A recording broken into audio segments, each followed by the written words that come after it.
안녕하세요. 하라라 생명외과 김홍민 원장입니다. 짜도 짜도 며칠 뒤에 또 올라오고 또 만지면 딱딱한 게 잡히신 적 있으셨죠? 이런 경우에는 처음에는 여드름인 줄 아셨을 것입니다. 짜게 되면 뭔가 나오기는 하는데 뭐 잠깐 납작해지기도 하고요. 그런데 며칠 지나고 나면 같은 자리가 또 다시 처음처럼 부풀어 오릅니다. 자, 몇 달째 어떤 분은 몇 년째 또 이렇게 같은 자리에서 이러한 현상들이 반복되고 계시는 경우도 있을 거고요. 이러다 보면 사람을 만나게 될 때 나도 모르게 손이 자꾸 그쪽으로 올라가게 되기도 했을 것입니다. 자, 이런 경우에 많은 분들이 이런 것들을 여드름이라고 생각하시는 경우가 있는데요. 그래서 이런 경우에는 접근도 여드름처럼 하시는 경우가 많습니다. 자, 짜내고 연고를 바르고 가라앉기를 또 기다리게 되고. 자, 그런데 몇 달을 그렇게 하셨는데도 불구하고 이런 것들이 없어지지 않는다면 우리가 지금까지 여드름이라고 생각했던 이 병변이 여드름이 아닐 수 있다라는 가능성에 대해서도 한번 생각해 보셔야 됩니다. 여드름은 그렇게 오랫동안 버티지 않는데요. 여드름 치료를 받아보신 분들도 계셨을 것입니다.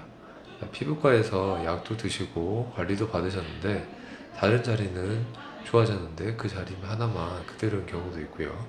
자, 그러면 내가 이런 경우에 관리를 잘못했나 하고 자책을 하게 되는 경우도 있습니다.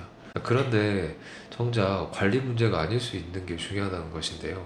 애초에 내가 이게 여드름이라고 생각했던 이 병변이 여드름이 아니었을 수 있는 이런 가능성에 대해서도 생각을 해보셔야 됩니다. 만약 같은 자리에서 이러한 현상이 계속 반복된다고 한다면 그 안에는 뭔가 주머니가 하나 들어있을 가능성에 대해서 생각을 해봐야 되는데요. 의학적으로는 이러한 것들을 우리가 낭종이라고 부르는데 흔히 피지낭종이나 표피낭종이라고도 부르게 됩니다. 여기서 중요한 게 있습니다. 문제는 안에 들어있는 내용물이 아니고 그걸 담고 있는 주머니 자체가 문제라고 할 수가 있는데요. 오늘은 여드름과 이런 피지낭종, 표피낭종이라고 부르는 병변이 어떻게 다른지, 또 왜 짜게 되면 다시 올라오게 되는지, 그리고 어떤 경우에는 지금 병원에 오시지 않아도 되는지까지 함께 말씀드려 보도록 하겠습니다. 자, 우선 여드름과 어떻게 다른지, 자, 그걸 알기 위해서는 먼저 구조부터 생각을 해봐야 되는데요. 여드름 같은 경우에는 자, 털 구멍이 막히게 되면서 그 안에 피지가 갇히게 되고 염증이 생긴 상태라고 볼 수 있습니다. 막힌 것이 뚫리거나 염증이 가라앉게 되면 없어지게 되는데요. 자, 이런 경우에는 길어야 일주일, 2주일 정도 기다리게 되면 정리가 되게 됩니다. 하지만 낭종은 다른데요. 낭종의 경우에는 피부 아래쪽에 얇은 막으로 된 주머니가 하나 만들어져 있습니다. 그 주머니 안쪽에서 각질이 계속 만들어져서 이 주머니 안쪽에 계속 쌓이게 되는 건데요. 그래서 시간이 지나면 지날수록 조금씩 이 사이즈가 커지게 되는 것이죠. 자, 이 주머니의 안쪽 벽은 피부 표면에 이 성질과 성질이 같다고 볼 수 있습니다. 그래서 피부가 각질을 만들어내듯이 그 안에서도 각질이 계속 만들어진다고 보시면 되는데요. 바깥으로 떨어져 나가야 되는 게 원래 정상인데 바깥으로 떨어져 나갈 수가 있는 방법이 없기 때문에 이런 각질들이 계속 안쪽에 쌓이게 되는 것이죠. 그래서 시간이 지날수록 계속 커지게 되는 것입니다. 흔히 이 표피나 피지낭종의 경우에는 얼굴이라든지 목, 귀, 뒤, 그 다음에 등처럼 피지선이 많은 부위에 되게 흔하고 크기는 쌀알 만한 것 정도부터 콩알보다 큰 것까지 매우 다양합니다. 만져보시게 되면 차이가 나는데요. 여드름은 눌렀을 때 경계가 흐릿하고 아픈 느낌이 먼저 오게 됩니다.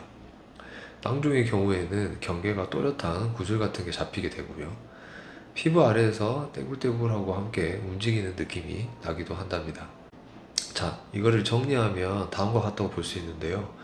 며칠 만에 가라앉게 된다고 한다면 여드름, 몇 달이 지나도 같은 자리에 그대로 있다고 한다면 우리는 낭종을 꼭 의심해 볼 필요가 있습니다. 자, 지금까지는 우리가 만져서 뭔가 짐작하는 대략적인 이런 이야기였다고 한다면 우리가 이제는 실제로 좀 더 자세히 이걸 진단하기 위해서 어떤 방법을 사용해야 되는지에 대해서 한번 얘기해 보도록 하겠습니다. 짐작하는 것과 우리가 실제로 내부가 어떻게 되는지를 보고 확인하는 것은 다르기 때문인데요. 저 같은 경우에는 되게 여드름이 아닌 제외한 뭔가가 피부 좀 깊은 쪽에서 만져지는 경우가 뭔가 해당이 된다고 생각하면 되게 거의 모든 경우에 있어서 초음파 보는 거를 추천을 드리고 있습니다. 자, 초음파 검사라는 거는 피부 아래를 들여다보는 검사인데요. 낭종의 경우에서 매우 특징적인 소견을 보이게 됩니다. 첫 번째로 경계가 매우 또렷한 덩어리로 보이게 된다고 볼 수 있습니다. 여드름이나 그냥 염증의 경우에는 경계가 흐릿하게 번져 보이게 되고요.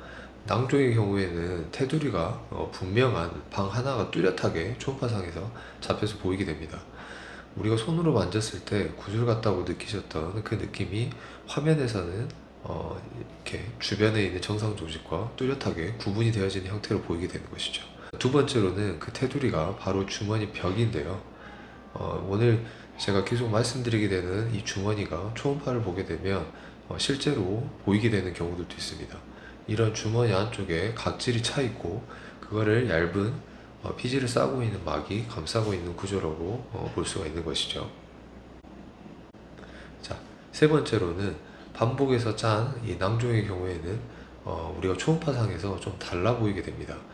기존에 우리가 짜지 않고 염증이 와 있지 않는 낭종의 경우에는 주변에 있는 정상 조직과 경계가 뚜렷하게 구분이 되겠지만 이렇게 여러 번 짠 경우에는 짜서 터진 적이 있었기 때문에 이걸로 인해서 이 테두리에 해당하는 이 막이 울퉁불퉁해지게 되고 주변 조직과의 경계가 흐릿하게 보이게 됩니다. 이게 이제 결국 주변 정상 조직에 이런 낭종 조직이 들러붙었다라는 식으로 생각해 볼 수가 있는데요. 이런 것들을 우리가 초음파를 통해서 미리 보게 되면 이 깊이가 얼마나 있고 그 다음에 또 얼마나 넓게 우리가 수술할 때 들어가야 되는지를 우리가 초음파 사전 검사를 통해서 알 수가 있기 때문에 이거에 따라서 우리가 수술이 들어가게 될 때 이 계획이 바뀔 수도 있다고 볼 수가 있겠습니다. 자, 우리가 이제 제일 중요한 부분에 대해서 한번 얘기해 보려고 하는데요. 우리가 이러한 병변이 있었을 때 자, 짜게 되면 과연 뭐가 나오게 될까요? 자, 하얗거나 누런 덩어리가 나오기도 하고 특유의 고약한 냄새가 나기도 합니다. 그게 바로 제가 서두에서 말씀드렸던 주머니 안에 쌓여있던 각질이라고 볼 수가 있는 것이죠. 그래서 짜냈던 그 순간에는 납작해집니다. 그래서 이거 드디어 좀 다 뺀 거 아닌가 싶으신 생각이 드실 수도 있는데요.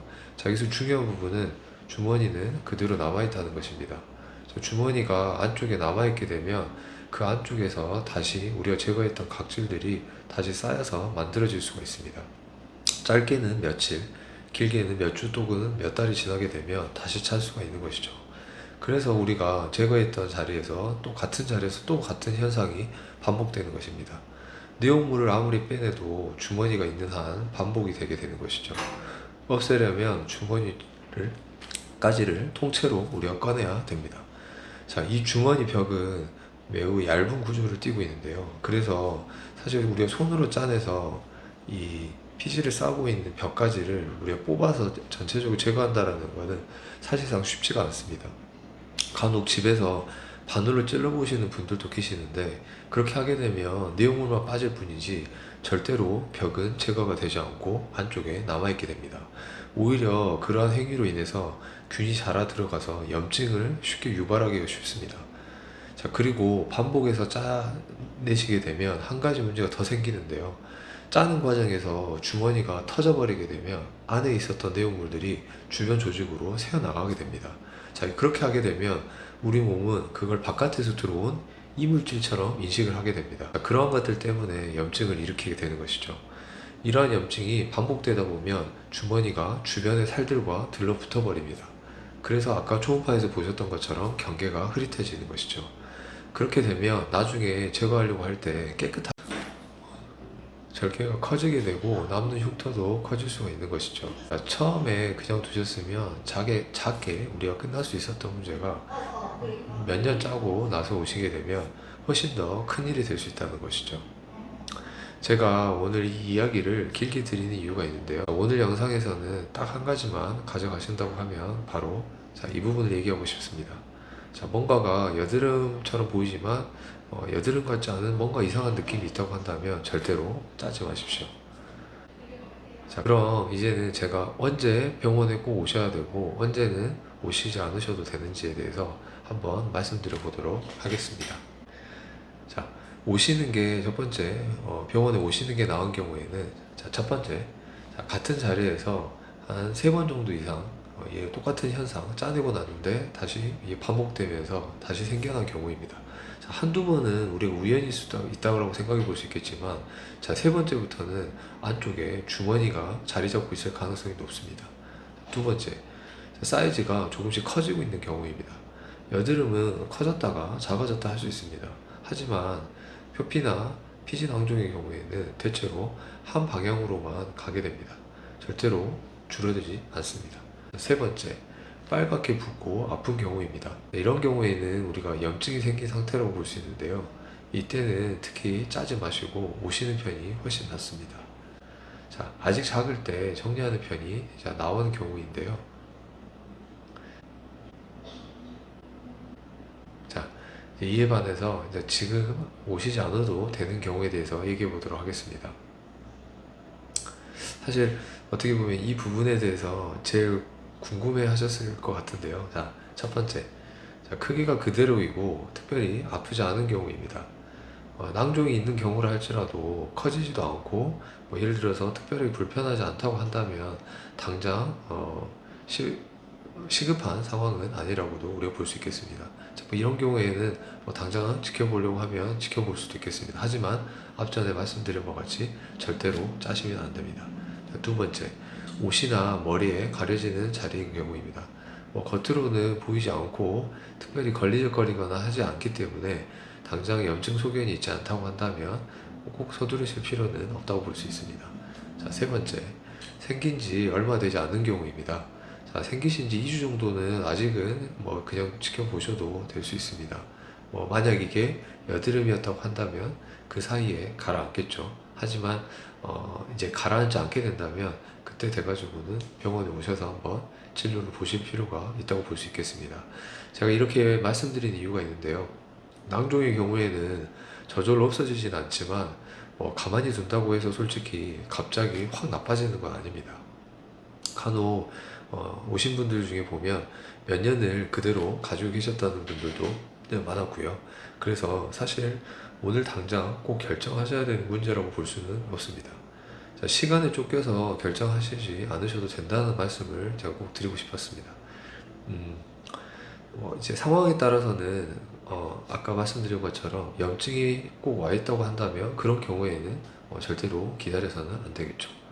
하지만 아까 제가 말씀드린 것처럼 꼭 한 가지는 지켜주셔야 됩니다. 절대 짜내시면 안 되시고 우리가 이걸 짜느냐 짜지 않느냐에 따라서 나중에 우리가 수술로 인해서 남게 되는 흉터가 전혀 달라지게 되는 것입니다. 이제 오늘 말씀드렸던 내용을 한번 정리해 볼 텐데요. 같은 자리가 반복해서 올라온다면 여드름이 아니라 그 안에 주머니가 있을 수 있습니다. 그리고 내용물이 아니라 주머니가 문제라고 한다면 이런 경우에는 짜는 걸로 절대로 끝나지가 않고 나중에 짤수록 나중에 남는 흉터는 이걸로 인해서 더 커질 수가 있습니다. 꼭 급하게 오실 필요는 없습니다. 하지만 절대로 짜내지 마시고 커지거나 아프기 시작하시면 그때는 꼭 오셔야 됩니다. 지금 그런 자리가 만약 있으셨다고 한다면 얼마나 오래됐는지 어디에 있었는지를 댓글로 남겨주시는 것도 좋을 것 같습니다. 사실 주변에 보다 보면 비슷한 고민을 하고 계신 분들이 생각보다 많은데요. 이런 고민을 가지고 계셨던 분들한테 오늘 영상이 도움이 되었으면 좋겠습니다. 하라라 성형외과 김홍민 원장이었습니다. 감사합니다.